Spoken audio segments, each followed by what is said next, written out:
3.5 feet wide. Now you know the rectangle. Rectangle is 6 feet by 3.5 feet wide. That 3.5 feet is a chord. So you have a chord of 3.5 feet. So this bottom skin is 3/32 thick, 10-inch circular access hole. One 10-inch circular access hole.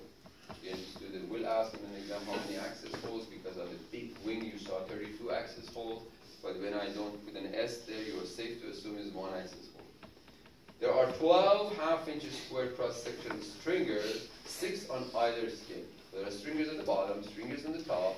What's the length of the stringer? 6 feet. The cross-section area is given, length is given, you find the volume.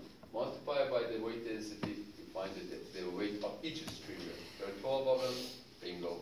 So, for circular access hole, is it 10-inch squared, or is it 10-inch diameter, or? Is it circular?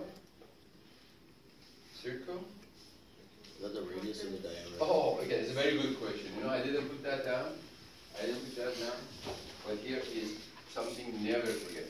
Whether it's the dimension on a circle is a diameter or a radius.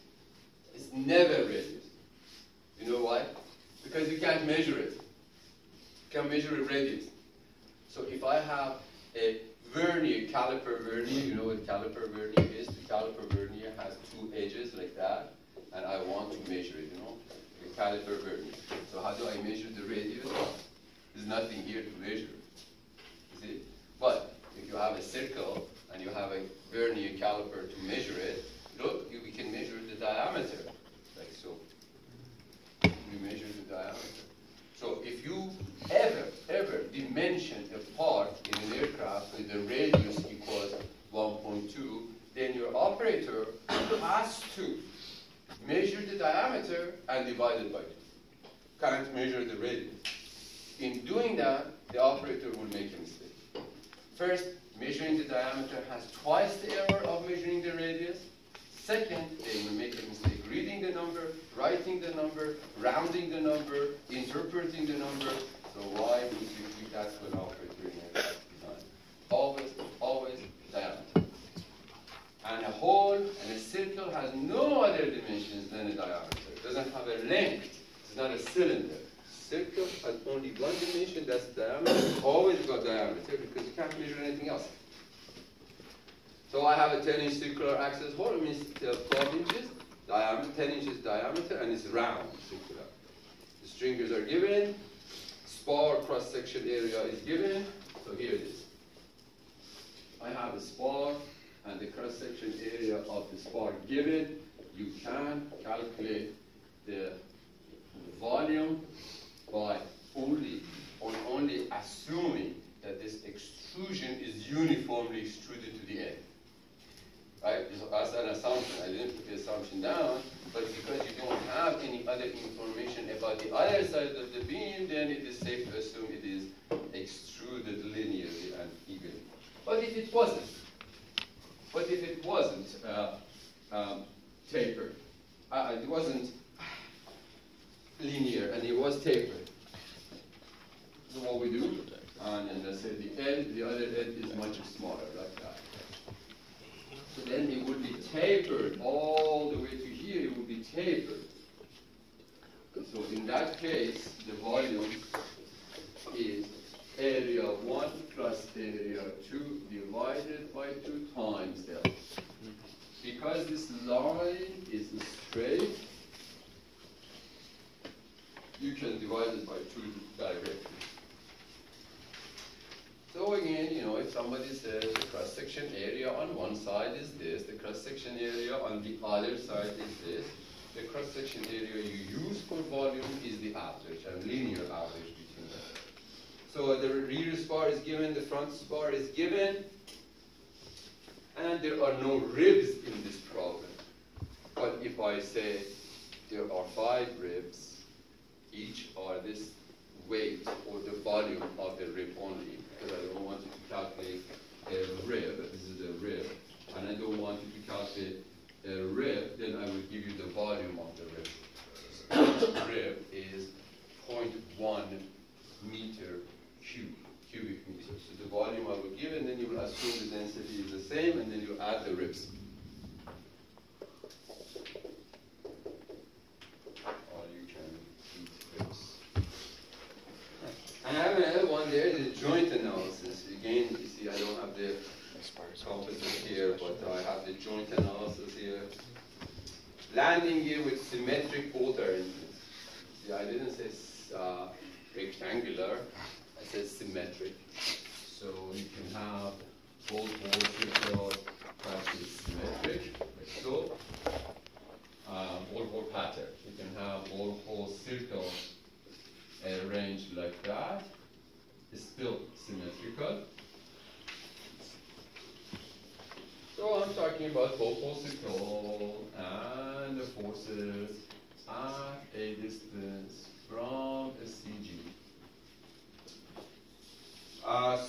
Fuselage skin strap. I'm thinking about what I had on the board. I took a picture of it. So I will ask the student, show me or explain or outline or list or tell me about a joint analysis on a skin. So the student then will first draw the aircraft and says, I know where the skin is. It's here. So I know the skin is made of frames going through. So these are frames.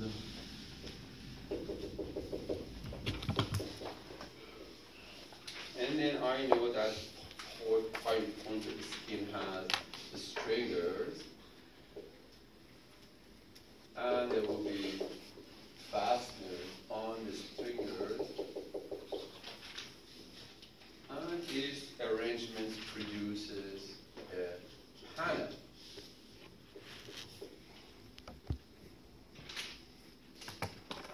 Panel will have joints. This is another panel. Will have a joint. The joint will have a strap.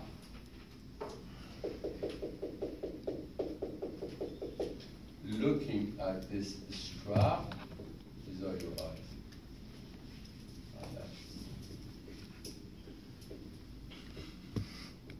Oh, she has a lens.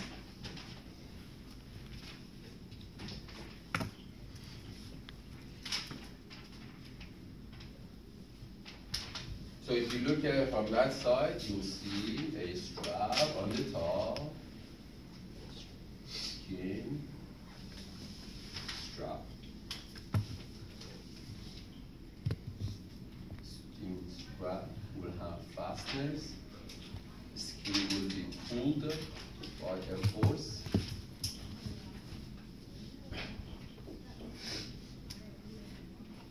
So there will be three analyses to be done on that joint. So I want to see shear on pin. I want to see bearing on both the skin and the strap. And I want to see bearing shear between them. You know, if I wanted to see tensile on the skin, this is called sigma circumferential. So if somebody wanted to know what is the stress on the skin in the direction of the strap, it's the circumferential stress. It's in the direction of the circumference.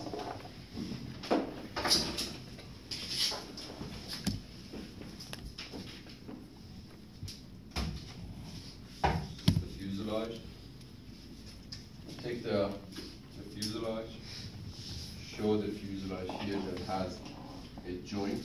That's the joint. See the joint?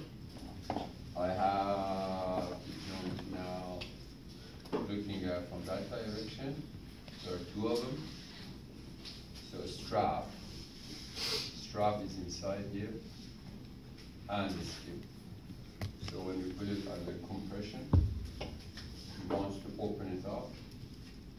under circumferential stress. You see, this is pressurization. Pressurization is pulling this apart in that direction. In that direction, so it doesn't know the difference. It's tensile. The load is a tensile. So if you know the stress, sigma circumferential, you know the stress, and you know the width, and you know the thickness, then you can find the force. Isn't the force divided by the cross-section area of the stress? That's it. It is that force divided by the cross-section area of the skin is the circumferential stress. So now we can look at the skin, wing box,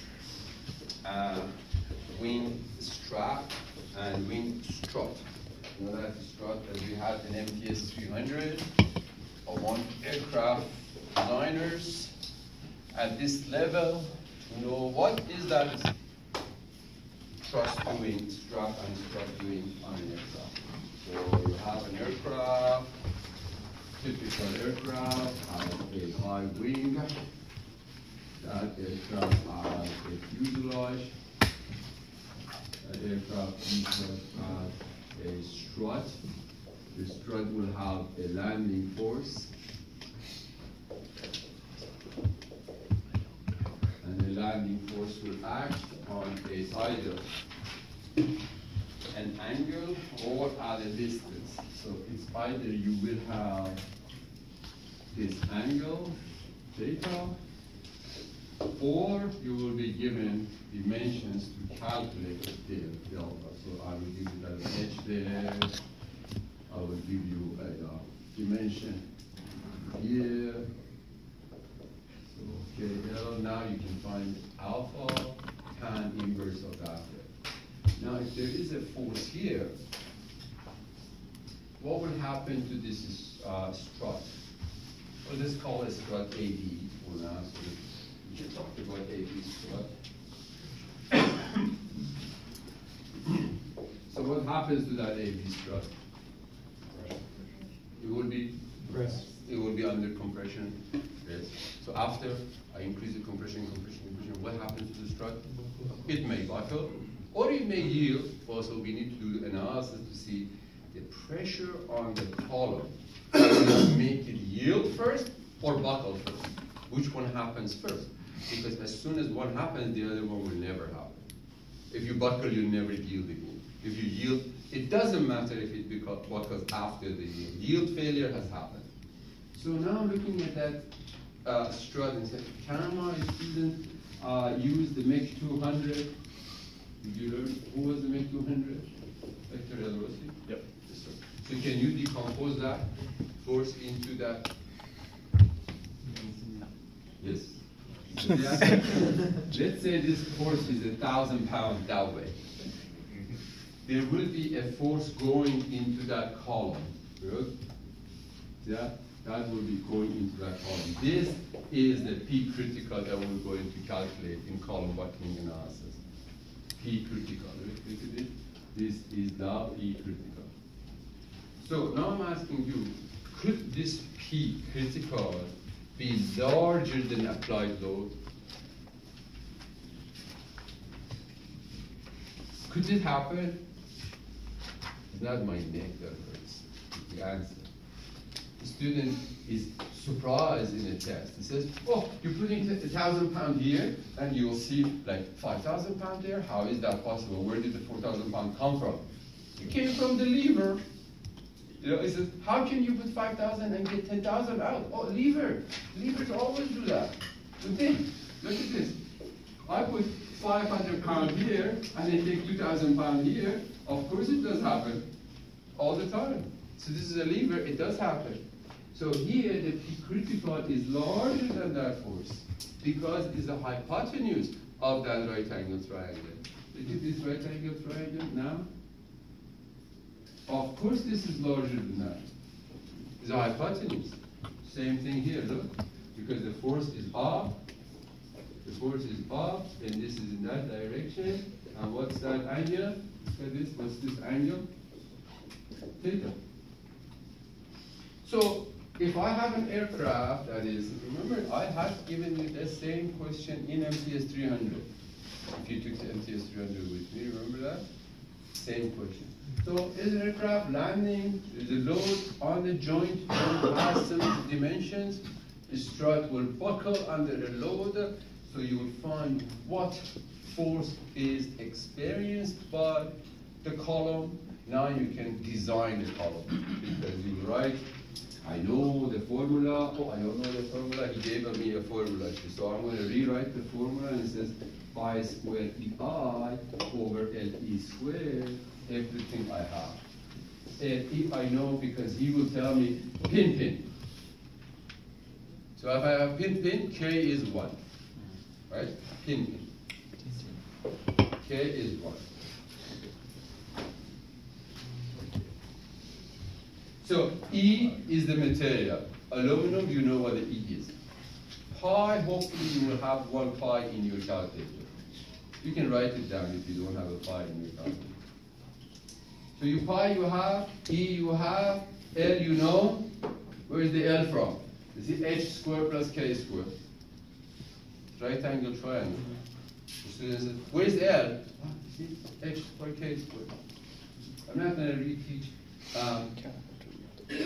algebra, geometry. So now I have the L, I have K, I know what material is, I know what the P is, I know what that load is. So I calculate, solve for I. I equals, let's say, a number. Find a number. And then depending on the cross section, look at this one, I'm putting a cross section on that strut. I'm saying that strut could have a circular cross section. It could have elliptical cross section. It could have square cross section. Doesn't matter. I'll just write I equals that. The moment of inertia of a cross section, hollow cross section, is that.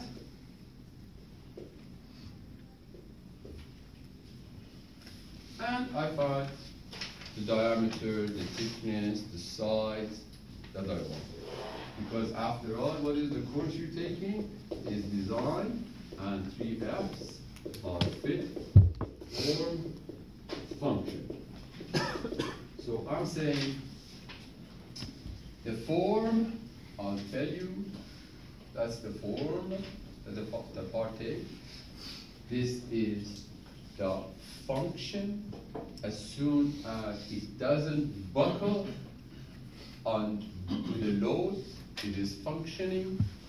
And the fit is what you're doing. So if you tell me T equals 1/8 of an inch, you did a fit part of your design. So can you confirm what your LE squared range is? Yes, this. Is that E to B? This? Yeah. Oh yeah, I can do that, because I remember from that term says LE is called an effective length, and LE is actual length times a K, which is a fixity factor. And fixity factor. So if it is pin, for example, if it's held by pin and pin, K is a 1. If it is a pin and a fix, for example, K is a 0.7. If it is a fixed,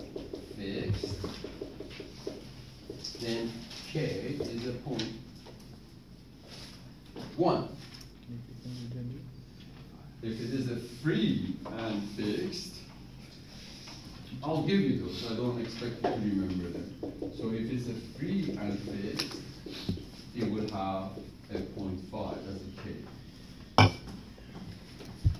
So I'm asking a question from the students at this point, and I say, because the student says, oh, what if it's a pin and free? So I say, okay, that's a pin, and that's a free. So the one end is free, the other end is a pin.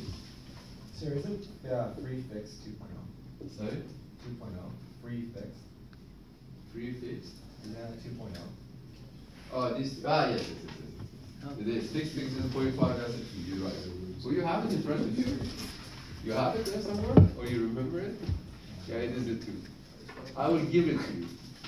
Now, what is this? Because look, I don't have a free and pin. Look, I don't have, there is no free and pin. Is there a free and pin? No, Sorry? just follow Sorry, I can't hear. They're just followed. You will know. Yeah, this system is not a stable, is not a static equilibrium. Some of the forces here don't add up. So you have a ruler, you hold it with a pin, you put load on it, you can't, it doesn't stop, it rotates. So you don't have a pin and free.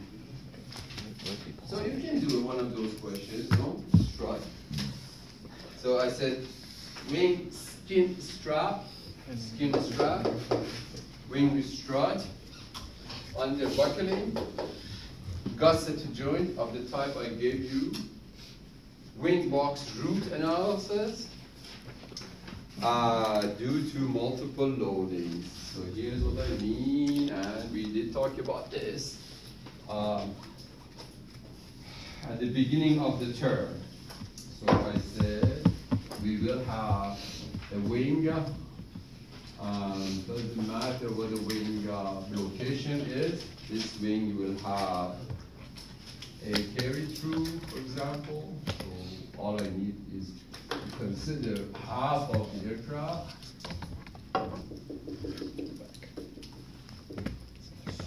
So we'll say there is an engine, so there is a weight of an engine. There exists fuel in this wing. So there are 2 fuel tanks in this wing. So there is a weight of fuel of tank number 1. There is a weight of fuel of tank number 2.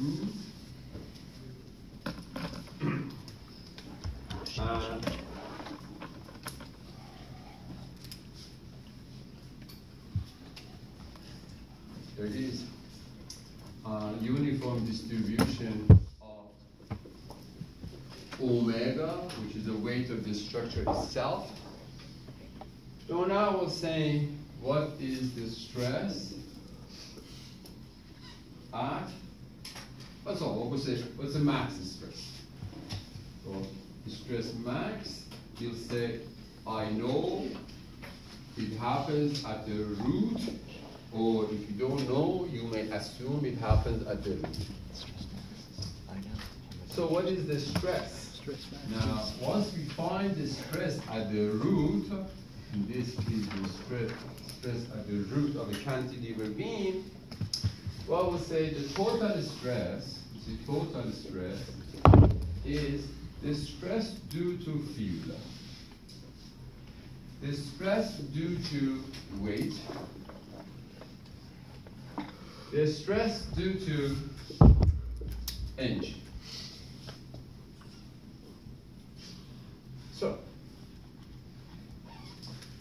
then the stress due to fuel, see that then stress due to fuel has the stress due to fuel tank number 1 plus the stress to the fuel tank number 2. Isn't it? So stress to the tank is, number 1 is, look, this is the tank number 1, is standing at a distance of dF1.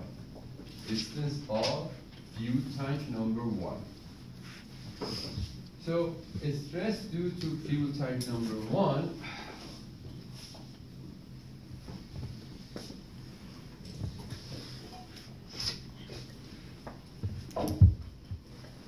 stress due to the fuel tank number 1 is MC over I.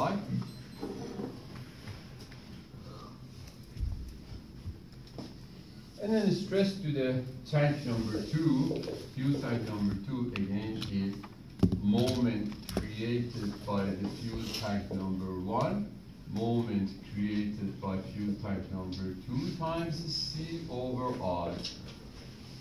So, because we are looking at the root analysis, at the root of this box, so I'm looking at the box, tapered, let's assume it's tapered.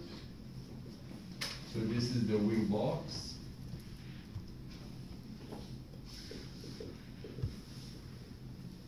Doesn't matter if it has the stringers or not.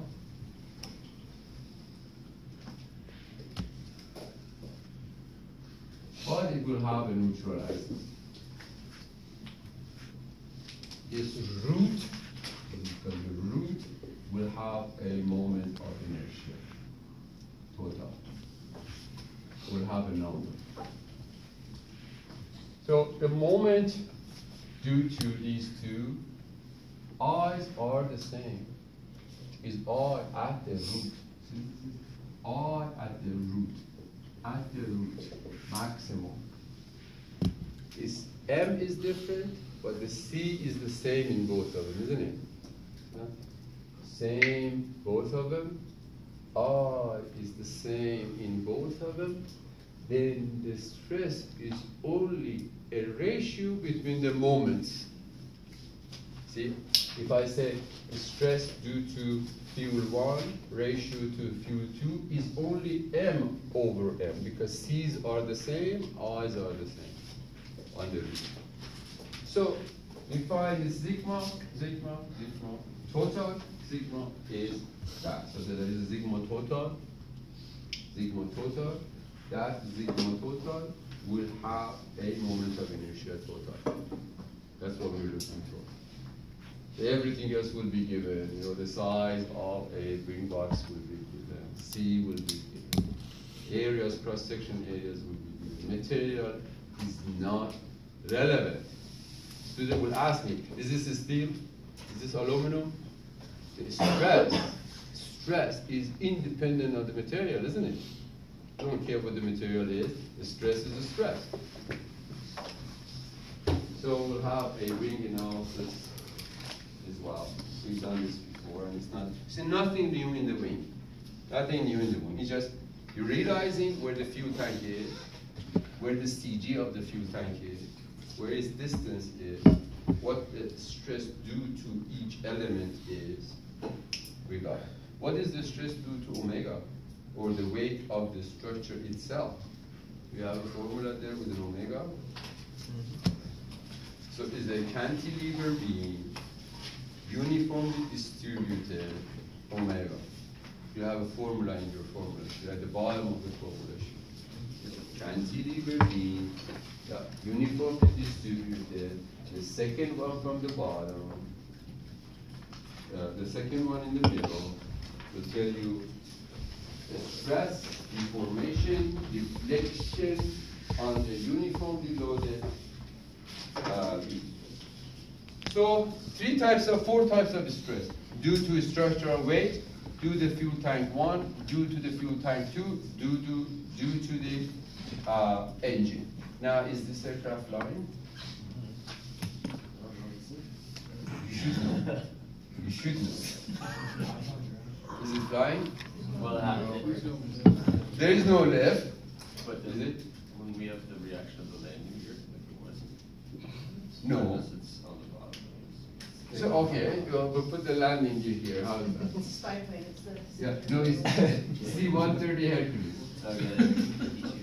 What's the What if he's doing a 0G extension? Sorry? What if he's bunting at 0G? Yes, exactly, that can happen. Now, there is an assumption. Level flight. There is an assumption. This is on the ground. Debunting. This is on the ground.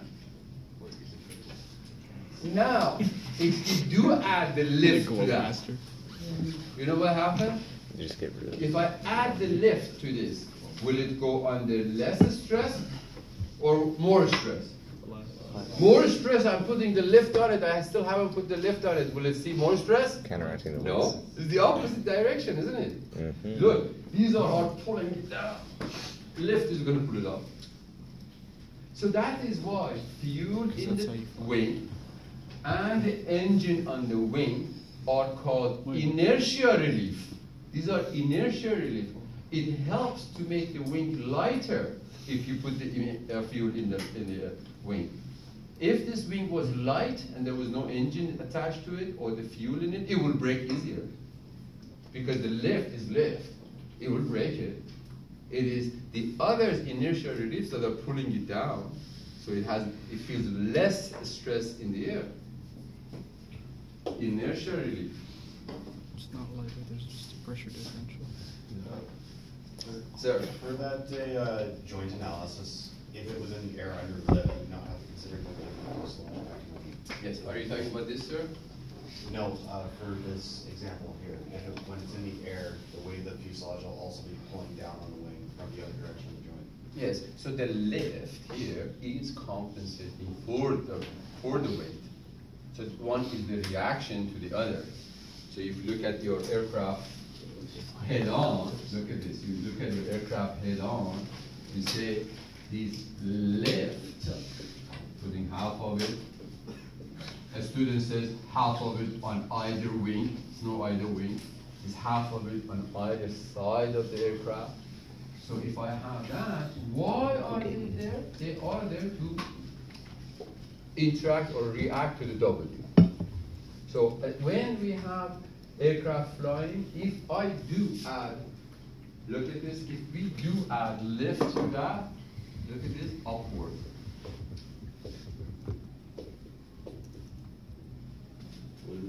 So this is omega due to lift.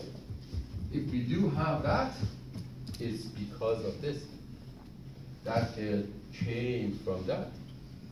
Right now, this is not working. This is W. By putting this aircraft on the ground, C1 Hercules on the ground, what do? Look, let the aircraft sit on the ground. This is gone. So if that's gone, this is gone.